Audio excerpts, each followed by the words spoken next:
And for our first speaker, I'd like to invite Christian up to talk about latest trends in optical networks. Don't look at this when I point it at you. All right, thank you. Good afternoon. My name is Christian Urricariet. I'm with the Finisar Corporation. We are the largest supplier of optical transceivers and cables and other optical interconnect products, and some of you may know our name. So it's my first time at NANOG, so I appreciate you guys staying so late. I thought I was the last speaker, which really got me worried. I was the one between you and the weather, but it turns out I'm not the last speaker, so it's fine. So I'm going to talk about some of the latest trends in optical interconnect in the general industry, although with some emphasis on the hyperscale data center environment, and specifically the transition that's occurring as we speak in the server from 10G to 25G optical connections between data center racks, between switches, primarily going from 40G to 100G, and also between data centers, right, where 100G is being deployed already today, also to the routers, and what's coming next, 400G, what follows after that, 50G, 200G, and so on. So hopefully I'll cover some of that in the next few slides. This is driven primarily by hyperscale data center, and I'm not going to go, you all know this very well. The hyperscale data center architecture has been changing from the traditional three-tier tree network into a two-tier leaf spine that drives east-west traffic, driven by server virtualization and so on. So you know this very well. I don't have to explain it in detail, but the consequence of this is that now the element or the key element in the data center has to be very well engineered is the rack. So the rack is a building block where, depending on the specifics of the traffic in each one of those data centers, the type of optics being used between the leaf and the spine switches or between the top of rack switch and the server really varies. So we're seeing a variety of solutions that are appearing in that space. So if we look at what's being deployed today, and this is a generalization, of course there are exceptions like in everything. It's made primarily 40G today, single mode or multi-mode, going to a core switch or between the leaf and spine. It's 10G multi-mode optics. Much of it is copper, actually, the 10G DACs, which are used to interconnect the top of rack switch into the server. And what is going to start being deployed, hopefully this year, will be 100G, and that includes single mode solutions, including CWDM and LR4, and I'm will cover what all of these things are. Single mode solutions primarily going to the core and the server, a combination of single mode and or multi-mode going between the leaf and spine, but again, focusing primarily on 100G, and 25G into the server, which again, could be some copper, but primarily, if you look at the majority of the market, there's going to be a lot more optics, active optical cables, and multi-mode optics at what you could see at 10G. What's going next, I will cover that at the end. You know, we have 200G and 400G being standardized. 200G, we think, will play a major role in next generation switches, especially with the new fabrics that are coming out in the next year or two. We have also both single mode and multi-mode, of course, and then 50G into the server. So that's really the roadmap. What we're seeing could either be a 2x25 solution or maybe a 50G serial solution. And I will be touching on some of the standardization and early component development work that is being that already has started. So what are some of the trends that we're seeing that are driven by all these new deployments? The first one is a significant increase in 100G and 25G port density, certainly much higher than what we have seen so far in the service provider space. So newer form factors like QSFP28, lower power dissipation enabled by those form factors, and also onboard optics that in some applications are playing a key role in increasing the port density. If we look at the form factors, if you look at 5 years ago, what started to be deployed in the service provider space, CFP played a major role. CFP2 is being deployed today with some CFP4. And what is relevant for data center deployments is obviously QSFP28. And as you can see, the decrease in power dissipation, in this case, is for an LR4 single mode module. You know, that power dissipation has decreased significantly in the last 4 to 5 years. So a QSFP28 module is obviously the evolution of a QSFP Plus module being deployed at 40G today. So a QSFP28 is now a 4x25 instead of a 4x10, and that enables 100G Ethernet.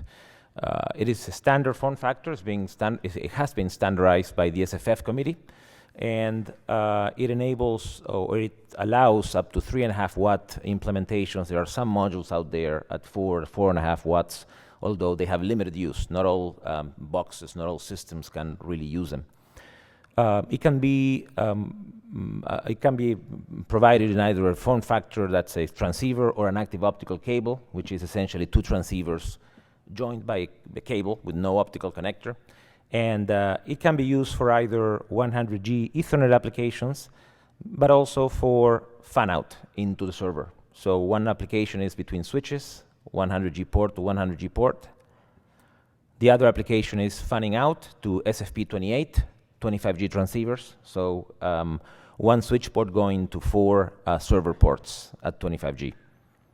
Or a combination of the two. In some mesh applications, you could have a shuffle using fan-out basically to interconnect switches.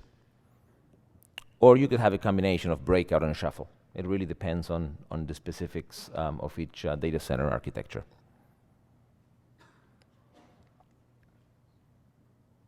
So the complementary module to that I mentioned is SFP28. So that's a single channel 25G module. Is the evolution of the 10G SFP Plus into a 25G port for servers primarily. There may also be switches that have single 25G ports. And again, it's a standard form factor. Obviously, the SFF committee again has standardized it, and it supports both single mode, also multi-mode, obviously single mode applications as well as some copper. People are looking at copper, although the distance in copper that you can go at 25 gigabit per second is limited to around 3 meters.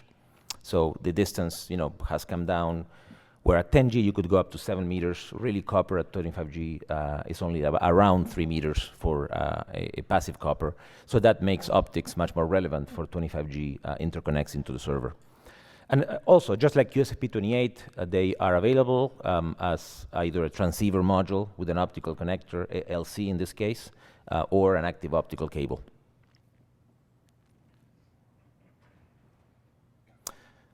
The other product I mentioned that is being used selectively are board-mounted optical assemblies, or BOAs, and people call them different things, optical engines and so on. So these are optics that are not pluggable. They're not in the faceplate, if you will. They are mounted on the host PCB, or on the switch or router in some cases.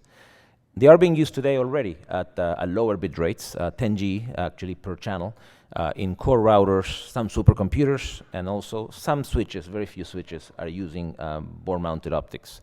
The benefit there is that the trays of the PCB are really shortened. The distance to the ASIC is now very short, so you can actually decrease the power dissipation, the current driving basically those PCBs. So power comes down, and density also can be increased, faceplate density, with some complexities in the fiber management. So that's the trade-off, really. That higher bandwidth density can be achieved by either adding channels, and for example, there are solutions in the market that are 12 channels, transmit and receive, or 24 channels, one direction, or a higher data rate per channel. 10G are available today in the market, deployed. 25G, they're starting to become deployed in supercomputers, and there are 50G per channel, again, by 12 channels, being in the works already by several vendors. So again, driven primarily supercomputing applications, some core routing, but you could expect some very high dense switches to start looking into this. And there is an MSA, of course, that's publicly known, which is COBO, that's trying to standardize some form of this, and we're members of that MSA.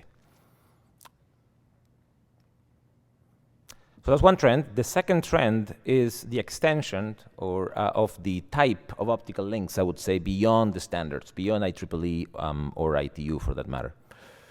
So if you look at the standards in general, if you look at the last 10 years, if you will, what started as being an orderly 10G Ethernet standard in the early 2000s has really turned into a mishmash of MSAs and things that are not standardized, like LR Lite, SR Lite, USR, different vendors call them different things. And that, of course, is due to the fact that there are many different applications the standards couldn't foresee, either because the users weren't there or because technologies have evolved over the last decade that enabled more cost-effective solutions beyond the standards. So things didn't get simpler at 40G. If you look at 40G ecosystem, you're going to see a very large number of types of optical interfaces beyond what are the SR4 or LR4 in the standards, many of which are de facto MSAs, some of which are MSAs, but others are vendor specific, so that ecosystem gives choice to the user, but it also adds confusion. And we, as optical suppliers, we all have to figure out which to support and which we pass on. At 100G, and that's also turning out to be an interesting case of proliferation. You have things today like CWDM4, CLR4, which are MSAs, SWDM4, PSM4, which again go beyond the standard interfaces, which are SR4, LR4 in IEEE. And that situation we expect will continue in the future. So let's look at simply very quickly what's available in the market for 40 gigabit Ethernet today and how that maps into 100G. So if you look at the 4 quadrants, possible quadrants of optical interconnections, you have the single mode and multi-mode media types on the rows, and then the type of cable, which is essentially a parallel optics cable with an MPO connector, or a duplex cable with LC connector, which is what people know at 10G. So these 2 quadrants typically are covered by standards, so an SR4, parallel multimode, and going up to 100 meters, also some extended versions that are MSA or proprietary, and go up to 300 meters, and then LR4 and ER4, which are duplex single mode for 10 kilometer and 40 kilometers. There are de facto standards or applications that are there, which are 4x LR, allowing the fan-out now of 10G channels using parallel single mode, interconnecting into 10G on the other end, either to a server or to a higher density switch, or lower density switch, I should say. So those are available out there. And the 4th quadrant is a really interesting one because it basically means, how can you transmit 40 gig over existing cabling, over existing fiber, which is a duplex multimode. The majority out there, maybe outside the hyperscale environment, is still duplex multimode 10G. Now, how do you leverage the optical technologies and be able to use that same fiber without touching that plant using now at 40G? And that's what the industry has been trying to solve. So more on that later on. If we look at now 100G, how that maps, it maps very similarly. You have the 2 quadrants which are covered by standards, SR4 also being used for fan-outs as we saw, on parallel multi-mode fiber, LR4 10 kilometers on single mode duplex. There's also an MSA, or 2 MSAs rather, which are almost compatible with each other, which are CWDM4 and CLR4. I won't be going into the details of why they're different, but it's an interesting story. If you're interested, just catch me later after the show, after the talk. So the other 2 quadrants also have been covered, one by an MSA, PSM4, and that has some interest in the market, high profile interest, but it's limited to some hyperscale uses. And this is a parallel single mode 4x25 approach. And then the last one, which is the same use case I mentioned, a duplex multimode solution to leverage that 10G duplex multimode fiber for 40G and now for 100G using the same fiber plant. So more on that again later on. One of the other things that the industry is looking at is the impact of latency in these 100G links. Because of distance limitations due to the bit rate, the standards have now used FEC, or forward error correction, on the physical layer to increase that distance to the 100 meter that people are used to at 10G.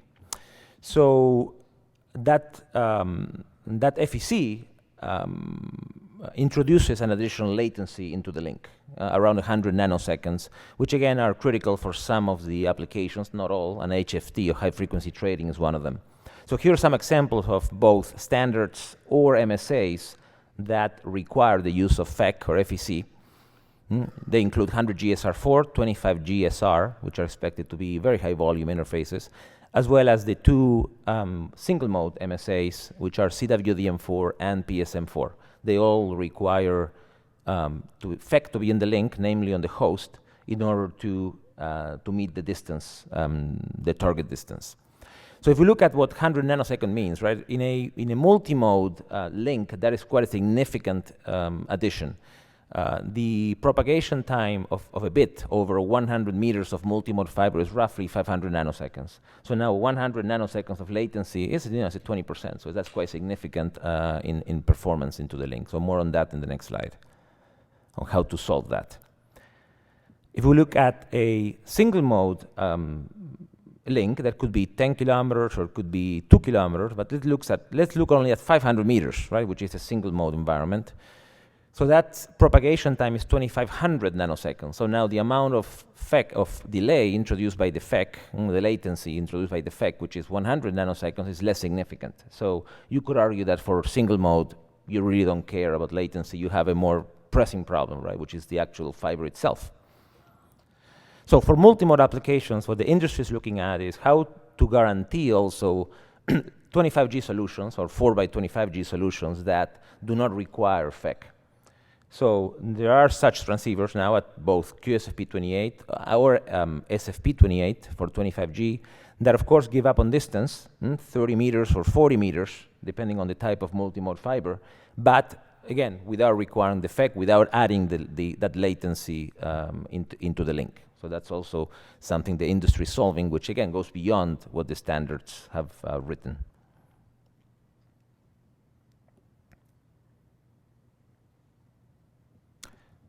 So the third bullet point is, which will be important maybe more for small data centers and enterprise, is what I alluded to earlier on, reutilization of the existing 10G fiber plant for 40G and then 100G interfaces. So why does it matter, right? So all the data centers today, at some point, they were architected around 10 gigabit Ethernet for years, right? Since the early 2000s, I would say. So that's primarily focused on 10G based SR, which uses duplex multi-mode fiber. Depending on the type of fiber, you could go 100 meters, 300 meters, and so on, at 10 gigabit per second. So now as that migration happens, how do data centers maintain the existing fiber infrastructure? So if you look at SR4, 40G or 100G, that requires ribbon multimode, we said, with an MPO connector, different fiber plant. LR4, on the other hand, is duplex, but it requires single mode, which is not out there. So how does the industry enable that migration without touching the duplex multimode infrastructure?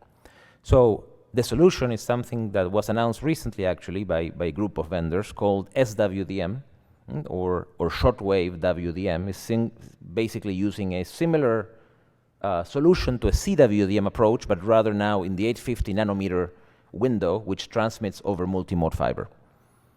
So 4 channels running at 25G are then transmitted optically in that 850 nanometer window, if you will, multiplexed internally inside the module, and they go out on a single fiber, right? So it's duplex, transmit, receive, legacy duplex, so regular OM3 fiber can support this.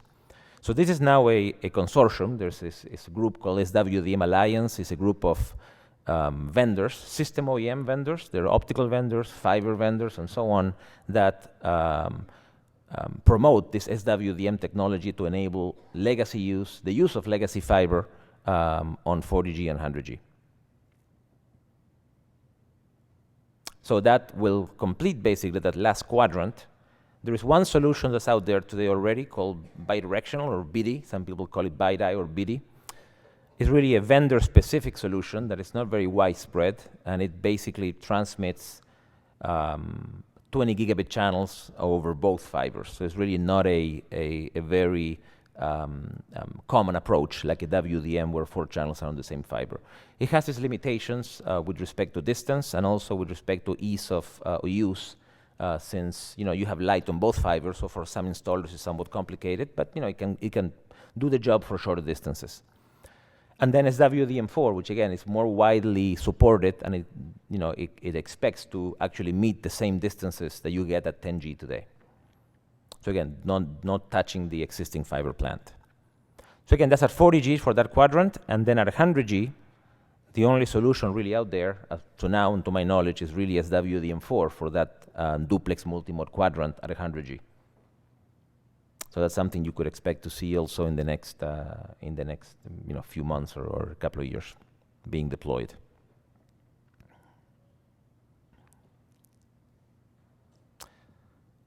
What is the last trend is the move toward higher speeds, right? So the work beyond 100G towards 200 and 400 has already begun.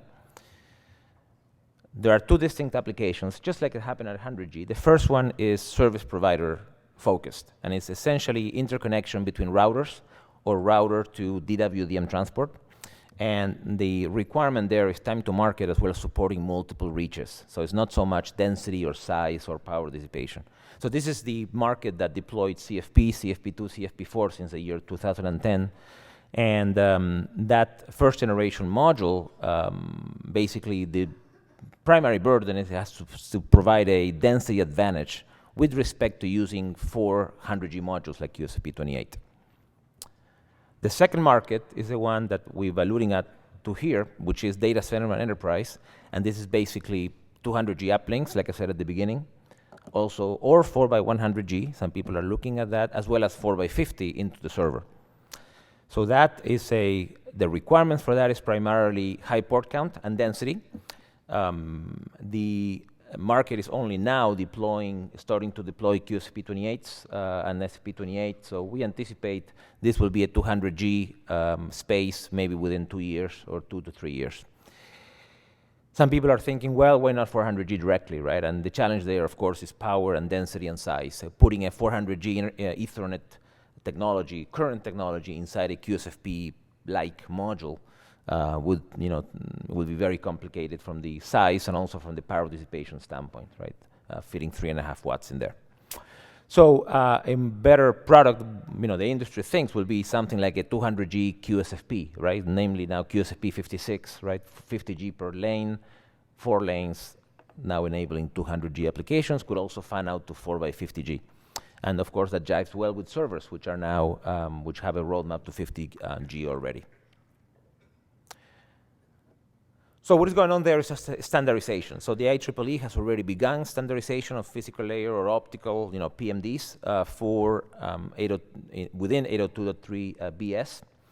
And they have 4 different link distance targets covering both multi-mode and single mode, parallel and duplex. So all media types that the group thought were relevant to the deployments of 400G.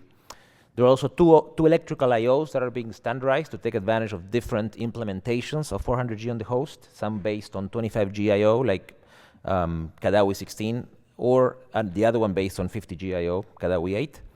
And the standard is expected to be ratified in December 2017, with the product coming out earlier that year. There's also standardization at 50G and 200G that's already started recently in the December meeting in IEEE, and the vendors such as ourselves are not stopping there, right? We're already working on technologies at 50G to validate the standardization, but also to start the component development into modules. So here, actually, this is fresh off the press, and from the December meeting. This is, or the January meeting, I should say. This is the target distances that were accepted recently by IEEE for the 200G interfaces, both multi-mode and single mode, as well as the 50G interfaces into the server. There's also a work being started with it in a next generation 100 gigabit Ethernet that's also based on the same 50G technology that's going to be used in 200G and 50G to take advantage of cost and density improvements with respect to 4x25. So that's also work that's going to be done within this new task force covering 50G Ethernet.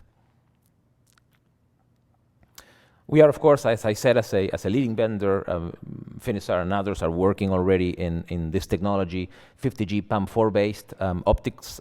You can see some of the eye patterns there now having multi-level encoding. This is all going to be PAM4 based, both electrical and optical, and both multi-mode and single mode. So that work has already begun.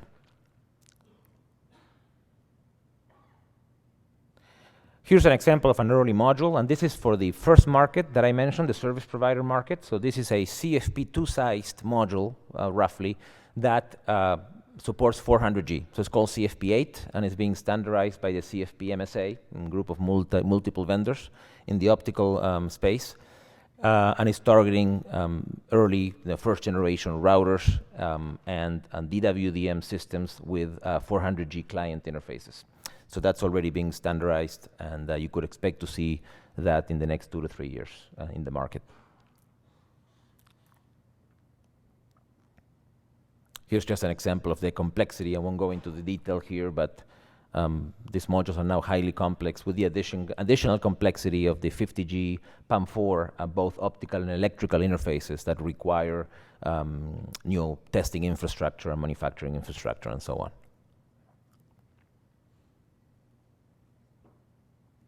So in summary, large growth in the web content and the migration to this new type of hyperscale data center is really in increasing the need of optics and cost-effective optics and a large number of variations of types of optics. So, and those optics are stepping up to the plate. They're really supporting this growth with smaller form factors, lower power consumption and cost, driven by maybe sometimes non-standard interfaces or MSAs, and it also increased performance to leverage the existing fiber infrastructure to minimize the amount of investment required to change the fiber plant. And then, of course, the Ethernet, new Ethernet speeds are being standardized by the IEEE and the industry. Right, so I think we have a few minutes for questions. That ends my presentation. If you have any questions, we can do it now, or I'll be around for a few minutes after the talk. Yeah. Philip Matthews from Nokia. Just wondering about speeds over 400 gig. You got to stay till tomorrow morning for that one. Over 400G. Well, and I'm really covering client-side interfaces here. There's work that's going on now on how to increase also the DWDM side, right? We all, vendors like ours and others, you also play on the DWDM side where you have 16 QAM and things that are more esoteric, and that's a whole level different discussion. So that's a good question. You could do brute force approach, right? You could basically say, okay, let's double up and say, let's miniaturize. By the time that, for example, 400G fits into a CFP4, which is half the size of a CFP2, then you could put two of them together and you get to 800G. Well, that's one approach, the brute force approach. There's work being done today also on 100G PAM4, some of which is for 400G for one of the interfaces. If you look at DR4, that's based on 100G PAM4. We believe that will take a significant amount of time into the market for 400G. We think it will be a very nice solution, but it will take more time than what the market needs for 400G. That's why we're more supporting 50G PAM4. But for something like 800G, that could be an approach, right? So all the work being done in 100G PAM4 could be leveraged for an 8-wide approach for 800G. Now, the question is, where will the standards go next? Is it really 800G, or is it going to be, some people say 1 terabit? Well, some of us think that 1 terabit will require some fundamental research or a lot of dollars, and it's probably too little, right? So if you're going to put dollars in it, you probably better, aim for 1.6 tera. So if you're going to invest that money, right? So in reality, I think that the jury's still out on the client side, what's going to happen next. I personally think that some kind of either non-standard or either standard or de facto standard for 800G is probably going to happen, driven by the need for more bandwidth, until we all figure out what to do, right? To go at 1 terabit and beyond. All right. Thank you very much. Thank you. It's good. It's great.